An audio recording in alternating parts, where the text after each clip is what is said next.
สี่หก อิมินาสการะนะเบิ่ง ตังสังฆังอภิโภชยามะสุปฏิปันโนภะคะวะโตสาวกสังโฆสังฆังนามา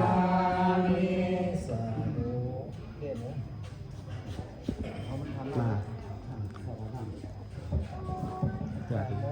ตัสสะภะคะวะโต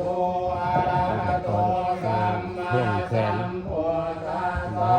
นะโมตัสสะภะคะวะโตอะระหะโตสัมมาสัมพุทธัสสะนะโมตัสสะภะคะวะโตอะระหะโตสัมมาสัมพุทธัสสะโมตังสรณังกัจฉามิธัมมังสรณังกัจฉามิ ดูน้ำบุสุน้ำเกาะเนาะ สรณังกัจฉามิทุติยมปิพุทธังสรณังกัจฉามิทุติยมปิธัมมังสรณังกัจฉามิทุติยมปิสังฆังสรณังกัจฉามิตติยมปิพุทธังสรณังกัจฉามิตติยมปิธัมมังสรณังกัจฉามิตติยมปิสังฆังสรณังกัจฉามิอิติปิโสภะคะวะอะระหังสัมมาสัมพุทโธดิสาจารณสัมปันโนสุขโต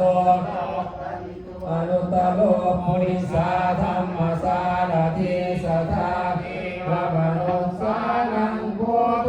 ภะคะวะติกายิโนวาจา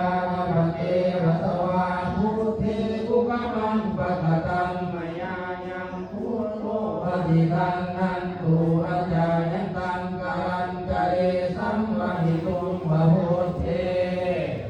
สวากขาโตภะคะวะตาธัมโมสันติหิโกอากาหิโกวิปัสสิโกอุปนาหิโกปัจจาตังเวทิตาโพวิญโยหินติอายิโนวัจจานะปะเจวัตวาธัมมิพุทธมังปะกะตังนายายังสัมโพปฏิคันทันตุอาจายันตังกาลันจเรสังวะหิตุมปะตังเมโอปฏิปันโนภะคะวะโตสาวกสังโฆอุสุปฏิปันโนภะคะวะโตสาวกสังโฆยายาปฏิปันโนภะคะวะโตสาวกสังโฆสามีติปฏิปันโนภะคะวะโตสาวกสังโฆยะติทันตัสสะนิปุริสายุกานิยัตถาปุริสาภุคลาภิสาภะคะวะโตสาวกสังโฆอาหุนายโยปาหุนายโยทัพพินายโยอัญชลิกาลนิโยอนุตตรังปุญญังเอตังโลกัสสันติอาหิโนวัจจานะปะเจวัตวาสังเกหุปมังปะกะตังมยายังสังโฆปฏิคันนันตุอัญจายันตังกาลันจเรสังวะหิตุงวะสังเกอุปาสวันภามิพันเตเสติยังสัพพังสัพพะทาธานิสุปฏิทิตังสายุตตาตุมหาโพธิพุทธรูปังสักการังสัทธากายสาวรสามโนสาเจภวันภามิเตกะทากะเตสยานินาสามิสามิจามณิจาปิสาภาหาอุปาสวันภามิวันเตสัพพังอปะลังธังธรรมมิธรรมิมยังตังปุญญังสามินาอนุโมทิตาภังสามินาคตังปุญญังมยังสักขะภังสาธุสาธุสาธุอนุโมทามิสาธุสาธุมานิพันเตวิสุวิสุรักนาหายาติสนิยสหปัจจสิรานิอาจามาภูติยัมปิมายังพันเตวิสุวิสุรักนาหายาติสนิยสหปัจจสิรานิอาจามา ตาติยัมปิมายังพันเตวิสุงวิสุงลกนาทายาติสนิยสนะปัญจศีลาริยาจา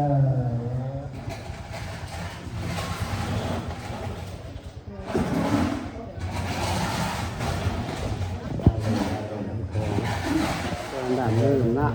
มีน้ำแดงต้องดูภายในสิ่งที่เราที่ทำใจเย็นที่ในธรรมในภาษาโลกาธรรมะพวกแค่อยากลำบากทางธรรมะธาตุผู้เป็นทางโลกาธรรมะผู้เป็นทางในธรรมในศาสนาผู้เป็นต้นมีตนได้ผูกเป็นเนื้อหน้าบุญในศาสนาขอไว้ใจพ่อในยุคพ่อยุคแม่เพื่อบัจเจ้าทำใจผ้าคือพ่อเมื่อเนาะแต่มีบาปรำอย่างที่พี่น้องได้เกิดมาพบพระพุทธศาสนาทุกภพทุกศาสนาเนาะเพราะว่าศาสนาพุทธเป็นยนต์บอลอยู่สู้ตรงในทำดีเนาะศาสนาเปรียบคือการแจ้งเทียนแจ้งธรรมสองทางในเยี่ยมมุ่งถ้าอยากได้ดีก็พากันทำดีเนาะถ้าอยากได้บุญก็พากันทำบุญถ้าผู้ใดอยากได้ปัญญาคุณอันประเสริฐประดับจิตประดับใจประดับจิตงานภายในให้ศึกษาพุทธธรรมคำสอนขององค์สมเด็จพระศาสดาพระสัมมาสัมพุทธเจ้าผู้นั้นจะยิ่งและเข้าใจเนาะต่อไปขอแผ่เจตนาศรัทธาแผ่ความรู้สึกนึกจิตแค่นั้นจิตนั้นแต่อันดีอันงามของเจ้าพระเจ้าพระผู้พอบุญเลิศแม่ที่พ่อเนาะพร้อมทั้งลูกเต่าญาติพี่น้องที่มาว่าบุญของกุศลฟังสอนปฏิตามในคนวันนี้กับพระกันตั้งจิตตั้งใจสมทานเอาคุณพระไตรสักนาคมสามของทั้งปัญญาที่หาประการในวันนี้เด้อผ่านน้ำมาด้วยสาธุสาธุ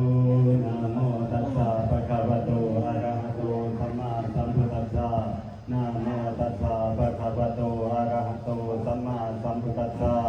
นะโมตัสสะภะคะวะโตอะระหะโตสัมมาสัมพุทธัสสะสาธุนะโมตัสสะภะคะวะโตอะระหะโตสัมมาสัมพุทธัสสะนะโมตัสสะภะคะวะโตอะระหะโตสัมมาสัมพุทธัสสะนะโมตัสสะภะคะวะโตอะระหะโตสัมมาสัมพุทธัสสะพุทธังสรณังคัจฉามิ สาธุธัมมังสรณังคัจฉามิ ธัมมังสรณังคัจฉามิ สาธุธัมมังสรณังคัจฉา สัง มิ ฆังสรณังคัจฉามิ สาธุสังฆังสรณังคัจฉามิ ทุติยัมปิพุทธังสรณังคัจฉามิ สาธุทุติยัมปิพุทธังสรณังคัจฉามิ ทุติยัมปิธัมมังสรณังคัจฉามิ ทุติยัมปิธัมมังสรณังคัจฉามิ ทุติยัมปิสังฆังสรณังคัจฉามิ ทุติยัมปิสังฆังสรณังคัจฉามิ ตาติยัมปิพุทธังสรณังคัจฉามิ ตาติยัมปิพุทธังสรณังคัจฉา ตาติยัมปิธัมมังสรณังคัจฉามิ ตาติยัมปิธัมมังสรณังคัจฉา ตาติยัมปิสังฆังสรณังคัจฉามิ ตาติยัมปิสังฆังสรณังคัจฉามิ อิสรณาคัมนังนิธิตังทานาทิปาตาเวรมณีสิกขาปะทังสมาธิยามิ ปานาติปาตาเวรมณีสิกขาปะทังสมาธิยามิ อาทินนาทานาเวรมณีสิกขาปะทังสมาธิยามิ ทินาทานาเวรมณีสิกขาปะทังสมาธิยามิ กาเมสุมิสาจาราเวรมณีสิกขาปะทังสมาธิยามิ กามิสุวิสาจาราเวรมณีสิกขาปะทังสมาธิยามิ โมสาวาทาเวรมณีสิกขาปะทังสมาธิยามิ สาวาทาเวรมณีสิกขาปะทังสมาธิยามิ สุราเมรยามัจจาปมาทัฏฐานา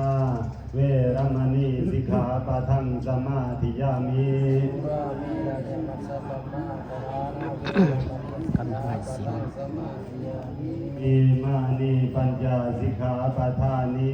สิเลนะสุขติงยันติสิเลนะโภคสัมปทาสิเลนะนิพุติงยันติตัสสมาสิรังวิโสทาเย ครับขอสู่ขอลาไปก่อนบ๊ายบาย